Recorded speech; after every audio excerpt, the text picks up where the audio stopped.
ভাই এগুলো একটা বিতর্ক সৃষ্টির প্রয়াস। আমাদের প্রধান উপদেষ্টাও বারবার বলেছেন বিতর্ক সৃষ্টি হয় এমন কোনো জায়গায় আমরা হাত দেব না। আমরা হলাম ইন্টারিম গভর্নমেন্ট, অন্তর্বর্তীকালীন সরকার। আমাদের দায়িত্ব হচ্ছে ল অ্যান্ড অর্ডার সিচুয়েশনকে রেস্টোর করা, পলিটিক্যাল স্টেবিলিটি এনশিওর করা। আমাদের ইকোনমি আপনারা জানেন 2.2 বিলিয়ন ডলার আমাদের ফরেন এক্সচেঞ্জ এসেছে, আরও আসতেছে। তো এটাকে যদি আমরা একটু বাড়াতে পারি, আরও বেশি বাড়াতে পারি, এবং এটা কনজেনিয়াল অ্যাটমসফিয়ার যদি এত হয়, যখনই তৈরি হবে আমরা নির্বাচন কমিশনকে ঢেলে সেজে একটা সুষ্ঠু, অবাধ, ইম্পার্শিয়াল নির্বাচন দিয়ে নির্বাচিত দলকে ক্ষমতা হস্তান্তর করে আমরা বিদায় নেব।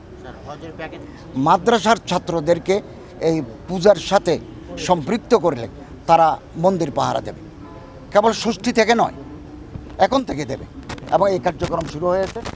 তো আমি আশাবাদী সনাতনী ভাইয়েরা অত্যন্ত রিলিজিয়াস ফারবার, ধর্মীয় উদ্দীপনায় তারা দুর্গাপূজা পালন করতে পারবে।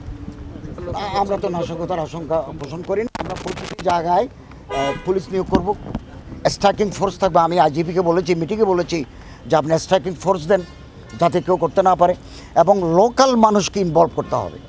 মনে করেন এই জায়গায় যেটা মন্দির থেকে পূজা হয় 35,000 পূজা মণ্ডপ আছে, তো লোকাল পিপলকে আমরা যদি এখানে সব জায়গায় সিসিটিভি বসানো সম্ভব নয়, তো লোকাল পিপলকে নিলে এবং মাদ্রাসার হুজুর এবং ছাত্রদেরকে যদি আমরা সম্পৃক্ত করতে পারি, ল এনফোর্সিং এজেন্সিস থাকবে, আমার মনে হয় কোনো দুর্ঘটনা ঘটবে না। এবং দুর্ঘটনা যদি কেউ ইচ্ছাকৃতভাবে ঘটায়, এগুলো যদি আমাদের নজরে আসে, ধরা পড়ে, আমরা এক্সিস্টিং আইন অনুযায়ী, প্রচলিত আইন অনুযায়ী তার বিরুদ্ধে আইনানুগ ব্যবস্থা নেব।